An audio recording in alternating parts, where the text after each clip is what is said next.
Hi, welcome to another edition of the Alan Rosenberg Show, and today we're going to continue with the Time Capsule series. That's where I show you my favorite albums of the year, ending it with my top 10 of the year, and I'm doing it in 10-year increments, so we're in 2023. I already did 1973, 1983, 1993, today, 2003. I have 117 albums in my collection that I got in that came out in 2003, and I'm going to show you about 50 of them, and then I'm going to show you the top 10. Would love to know your opinions, what your choices are, and it's kind of a fun series. I hope you agree, and it sure brings you back, to the albums that came out that year and what you bought and what you missed. Let's start in alphabetical order. First of all, if you're new to the Alan Rosenberg Show, courtesy of my hat right there from my sister, please hit subscribe. Please check out my other videos. It would help my channel to grow and greatly appreciate it. All right, we are going to start at the beginning of the alphabet, which starts with a number. This is a band called the 88. Don't know if you ever heard of them. This was their, I believe, their first album called Kind of Light. I actually saw them in concert opening up. I believe it was for Ray Davies. And then, interestingly enough, I guess he really liked them because the next time I saw Ray Davies, they were his band. So pretty cool. This is the weakest of the album, but I got 3 of their albums. This was called Kind of Light, but they're a quirky, interesting band, the 88. Ryan Adams put out the Rock and Roll album, another fine release from him. I was a big fan of Ryan Adams. Of course, Gold's a great album, and then after that he did Demolition, I believe, and I think this was the next one. This was his 4th album. Another fine release. The Allman Brothers don't release a lot of studio records, a lot of time between them. This was their final one, Hitting the Note. Kind of a strange cover, I thought, for the band, although it's got the mushroom there with the elephants. I thought it was a good record, not a great one, but a bunch of really good songs on here for sure. I actually thought one of the highlights was their version of the Rolling Stones' Heart of Stone, which was a cool cover. Trey Anastasio, of course, of Fish. He released this 2-CD live one called Plasma, and a good live album from Trey with a lot of jamming, as you would expect.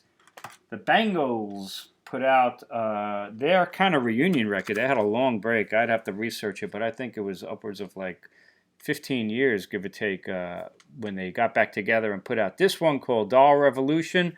I think, we've talked about the Go-Go's a lot on this channel with the Hall of Fame. But I think the Bangles are just as good as the Go-Go's, although the Go-Go's debut album is just a monster for sure. But this album was okay. I thought it was pretty good. They did another studio record after that, which I thought was even better. The Beatles, the band that broke up in 1970, but kind of not really, because they've been putting out albums ever since, and always the biggest sellers of the year. This was a pretty big collection with a lot of publicity. Let It Be Naked, Paul McCartney always made it well known that he never liked Phil Spector's production of Let It Be, and he wanted to take out all the stuff that he didn't like, orchestration, things like that, and he finally put it out called Let It Be Naked, and, it's an interesting collection. To be completely honest with you, I always really liked Phil Spector's production of Let It Be, and I still listen to Let It Be a lot more than Let It Be Naked, but just my opinion. Blackmore's Night put out, what was this? I think this was their 4th studio record. Blackmore's Night and Ghost of a Rose, and I actually saw them there at Westbury Music Fair on this tour. I've seen them a number of times. I'm a big fan, but I got to be honest with you, this album, they have a particular sound, and I really love their sound, but after a while their albums kind of get samey. And this album, for me, was the first time where I lost a little bit of a buzz on their album, but it's still strong. For me, the highlight on this album, see that track there called Rainbow Blues? That's a really deep Jethro Tull cut. Blackmore's Night always does cool covers, and that was a really cool cover of a fairly unknown Jethro Tull track. They also do a great cover of Diamonds and Rust right there, a Joan Baez classic. David Bowie put out, I thought, a really strong record called Reality. This is a 2-CD edition. There's different versions of it. This one had a bonus disc with extra tracks. I was a big fan of this album. I really like this one a lot. We'll talk more about it. This was the one he did after Heathen, And Heathen seems to get all the glory around that time, but I thought this one was just as good, if not better, than Heathen. Never Get Old, great commercial kind of a track. Bring Me the Disco King, that was a really cool ending.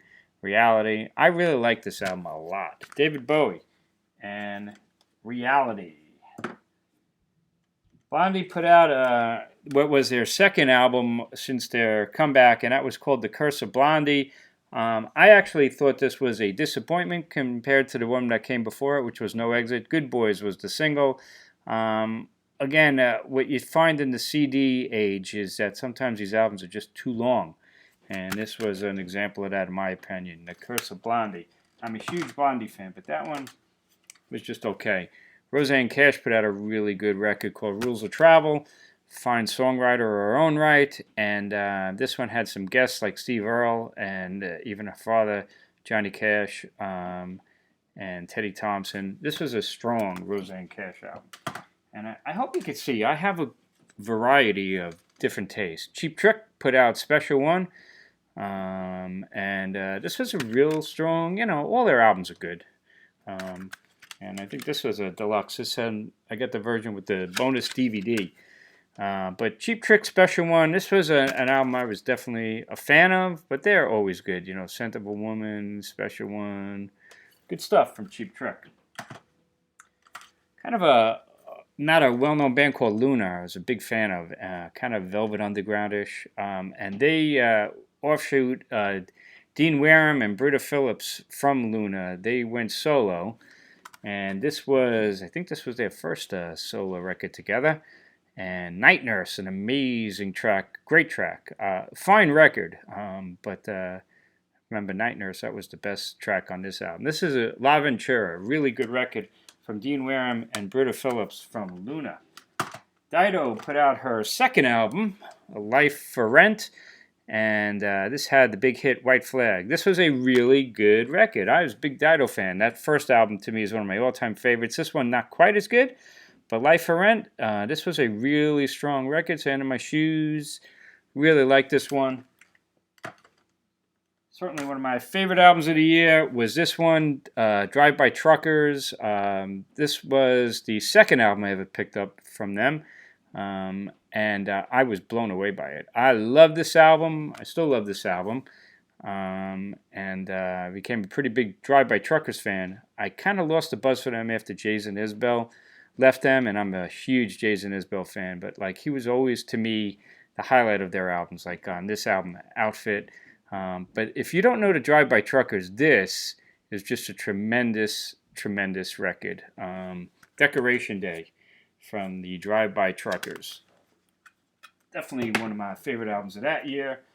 Fleetwood Mac, after taking a long break, got back together. Did this album, Say You Will. This is the deluxe edition. For me, this was always a strange album because, they were finally able to get Stevie Nicks and Lindsey Buckingham back together. But Christine McVie was missing in action on this album. And to me, you felt that this album just kind of didn't jive in every way. Peacemaker was sort of the big song on this album. I remember they did a studio version of Bleed to Love Her, which was a highlight on the live dance record. But I thought that was just a strange record to me, and it's too long also.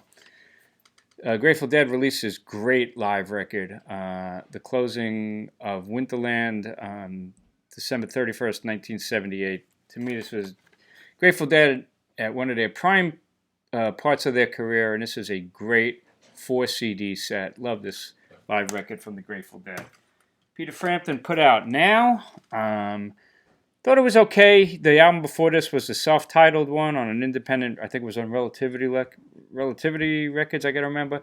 And that was a great album. This one I thought was just okay. Verge of a Thing was good. The highlight on this album was kind of While My Guitar Gently Weeps, his cover of that. And it was just okay. I thought this was a tremendous record. Beth Hart and Leave the Light On. This was a great album. The title track is a great track, World Without You. Here's a woman who kind of has a Janis Joplin, kind of, almost Delaney and Bonnie kind of a feel to her sometimes. And this was a great, really strong album where she's bearing her soul about heroin and addiction. Great record. This is a special album to me. Ian Hunter, a double live CD called Strings Attached. I was always a big Ian Hunter fan. I saw him in the 70s when he went solo and then kind of lost his way, and I kind of lost touch with him. And then I picked up this album, and this is like an unplugged live CD with an orchestra, and I was blown away. This is still one of my all-time favorite live records. And then I got back into Ian Hunter in a big way. Saw him live many times, and his studio records that he's been releasing since are just amongst the best he's ever done. The J-Hogs, big fan of their sound, that Americana sound. They have an interesting career because members come and go. This is really Gary Lewis doing this album. Rick Rubin produced it, and it's a good record. I don't think it's amongst their very best albums, but it was good and had the nice slipcase. Jayhawks. This album was a huge fan of. Get Born, and this was a big hit. Are you gonna be my girl? Cold Hard Bitch. Look what you've done. Very Beatlesque, that track. But to be completely honest with you, I thought every single song on this album was great. Their next album was really good too, but not nearly as good as this, and then they kind of lost their way. But this album is kind of forgotten at this point, but it shouldn't be. This is a great, great rock album with a capital R. Jethro Tull released the Christmas album. I am not a big fan of Christmas albums. I don't typically buy them. But this album is very much a Jethro Tull album. Yeah, it's all got a Christmas theme, but it works really well. It sounds like a good old, good latter-day Jethro Tull album. He does he does like Fire at Midnight, Ring Out Solstice Bells, Beret, Weathercock, some of the other Christmas songs, Jethro Tull type stuff. But this is a really good Christmas album. I do put it on around that season. This was an interesting release from Kiss. Kiss Alive 4, but in this one, they don't have Ace Frehley, but it's the rest of the guys in the band. But as you could see, Act 2, they start playing with a symphony orchestra, and listen, it's not like Renaissance, that perfect mixture with orchestra, but, it's an interesting listen, and if the Psycho Circus is on there, so it's latter-day stuff, I took my hat off to them that they did something different, and it's not bad. A lot of people love this one. Led Zeppelin dipping into the archives from with How the West Was Won. Classic live performances. And, this is from 72. And nice packaging. When it's great, it's great. The issue that I have with Led Zeppelin, and to be completely honest with you, I think you'd probably agree, they can just go on and on and on sometimes where you really got to be in the mood. I mean, I know you're sitting there saying, but come on, can you always listen to 26 minutes of Dazed and Confused and 20 minutes of Moby Dick and 24 minutes of Whole Lotta Love? Sometimes you just want a little bit of a tight performance. But that disc 1 right there is Zeppelin at their prime for sure. And the stuff that's shorter, they really sound great. How the West Was Won, a great live record. This is a tremendous album from Shelby Lynne. I'm a big fan of hers. This was her third latter-day album, and this is Identity Crisis, and this is a great album. She is the real deal, great songwriter, and this album's a great mixture, all different styles on it, telephone. This is a really great Shelby Lynne album. Amy Mann did Lost in Space. This is a deluxe edition. Love these deluxe packaging with books and explaining what the lyrics are and drawings and a whole bonus disc of live stuff. Definitely Humpty Dumpty. This is a moody album. She's kind of exposing her heart and things that she's going through. And it's she's the real deal. She's a really good artist. That's not one of my favorite Amy Mann albums, but it's a good one. This was in my all-time list of favorite live albums. This is a compilation live record called Stomping Room Only, Marshall Tucker Band Live 74 to 76. This is Southern rock at its prime, and if you want one Marshall Tucker live record, this is the one to get. This is a killer live album.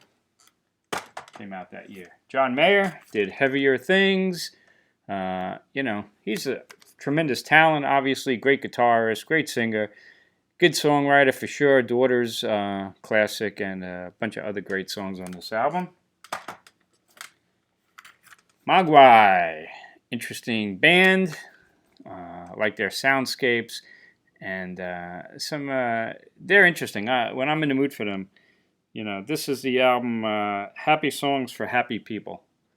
But when I'm in the mood for them, pretty cool listen. We talked about Shelby Lynn. This is her sister, Alison Mora, and this is another one of my favorite live records. This is a thing called Show, and beautiful packaging, and you get a DVD and the CD of the same show. And this is when live albums are great, because if you're not familiar with her like I wasn't, you want, this is everything you need as an introduction, and it's great performances. This is a tremendous record, Alison Mora, Show. Van Morrison, he returned to Verve, and did I say Verve? I mean Blue Note. And this is the album he did at that time, What's Wrong with This Picture? And, the thing with Van, he's always top quality. I mean, he doesn't make anything bad. And this is a little bit jazzier to a certain extent. Certainly one of my favorite albums of the year was this one, Mostly Autumn. And this was an album called Passengers. I'm a really big fan of Mostly Autumn, and they didn't disappoint. This was a great release. This is when Heather Finley was in the band, and I love this album. Huge hit for me, for sure. Great progressive rock. I always describe Mostly Autumn as commercial Pink Floyd with a female singer. Good description. No doubt, put out this boombox. This is what you want in a reissue, greatest hits kind of a package. On this, you have a best of, you got a disc of B-sides and unreleased stuff, you got a live concert DVD, and this is just a really cool collection from No Doubt. Ocean Color Scene, I'm a big fan of theirs. They were really big overseas for a while. Kind of a mod, kind of retro, kind of a rock band with a late 60s, 70s feel. Ocean Color Scene, North Atlantic Drift. Another fine record. When they released these things in America at the time, they would throw on like 4 extra bonus tracks. And sometimes those bonus tracks, like I Want to See the Bright Lights, one of the best songs on the album. But they're a really good band. Scottish progressive rock band Palace. They released a double live one, The Blinding Darkness, and like I mentioned about Alison Mora, this was my introduction to them. You get a single or a double live CD with a lot of their best stuff and a really good introduction. This is a good latter-day progressive band from Scotland and a great live record. I was a huge fan of this album, Liz Phair. It's funny, my previous video talked about Exile on Guyville. I think this is my favorite Liz Phair album. A lot of people hated this record because they thought it was commercial, and it's a self-titled album, and it is commercial. But you know what? It's not easy to write a commercial album with really catchy rockin' songs. I love this album. It's my favorite Liz Phair album, and what can I say? Extraordinary. This is just a great album. The only bummer on it is that HWC song, which is just okay. Hot White Cum is what it stands for, and obviously Liz is very sexual, and I'm no prude. You could write about that, and it doesn't offend me at all, but it's just kind of comes off a little silly, I think.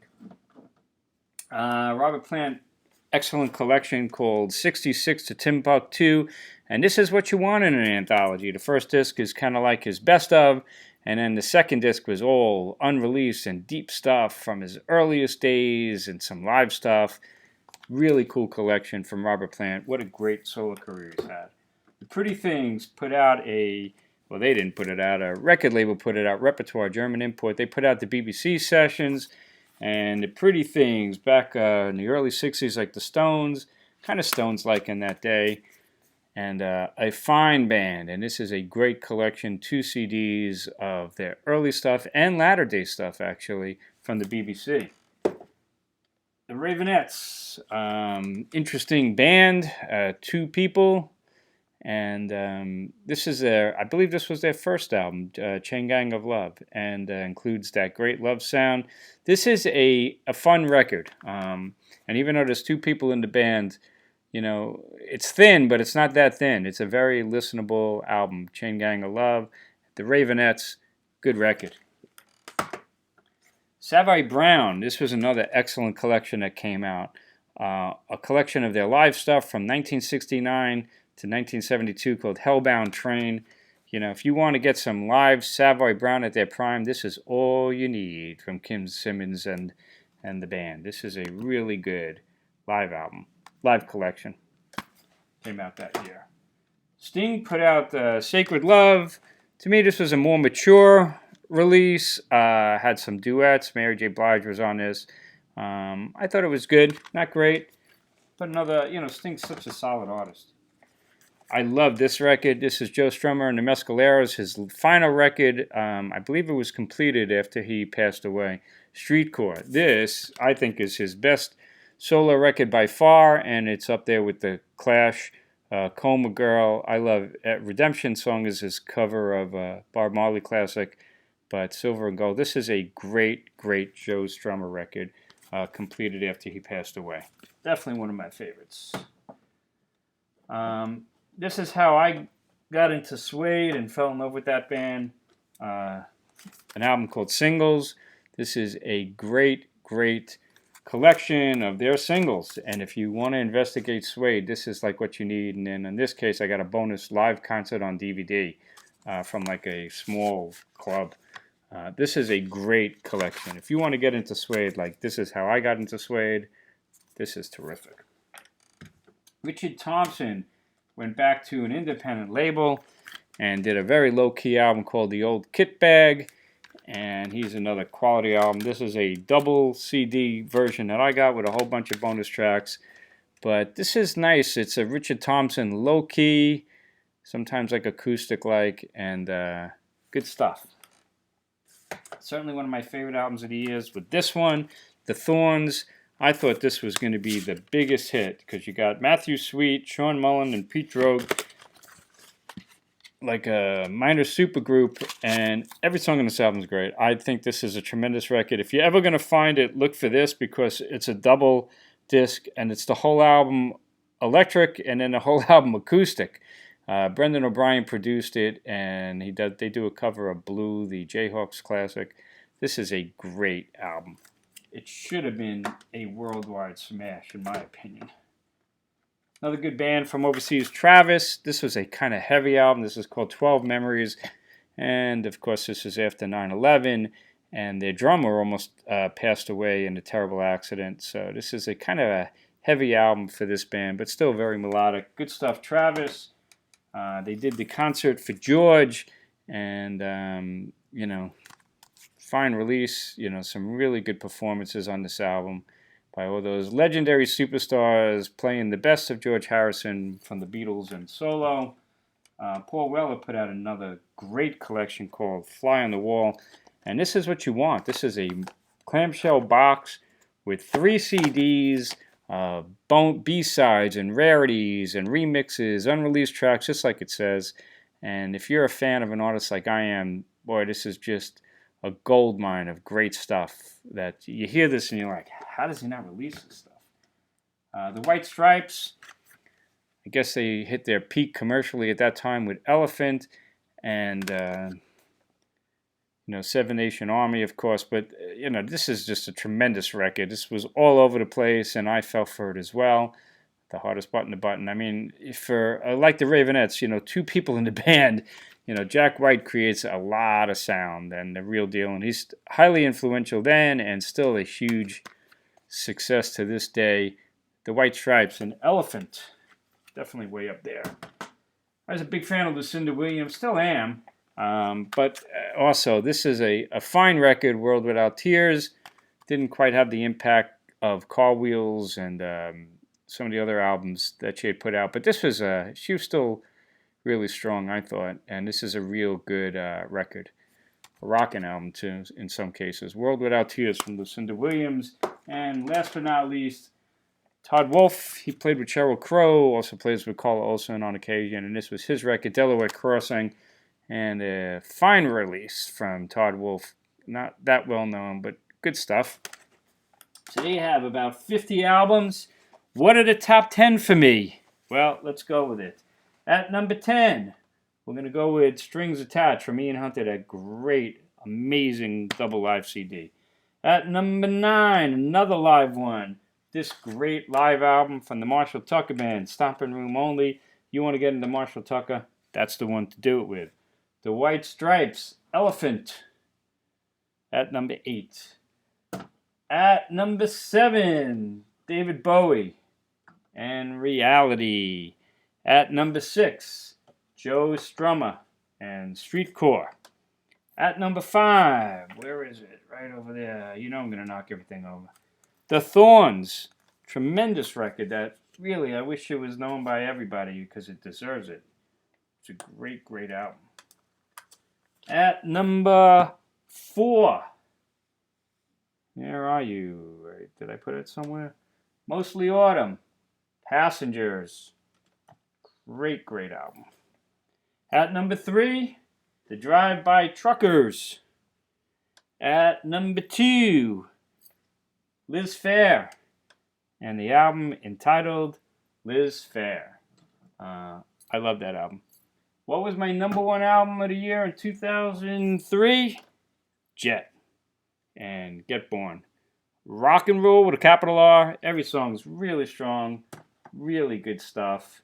And there you have it. So I hope you enjoyed that video. My top 10 and my top 50, really, from 2003. Love to know your choices. What were you listening to? Were you fans of this stuff? Maybe you haven't heard this stuff in a long time. It's great stuff. I hope you're enjoying this series. Please hit subscribe. Please check out my other ones. And I will continue. The next one I'll try to do at the end of this week will be the next 10 years, which was 2013. And then we will have covered all for this 2023 cycle. So the end of this week we'll do 2013. Thanks for tuning in. I'll see you next time. Stay safe, stay healthy, keep rocking. See you around.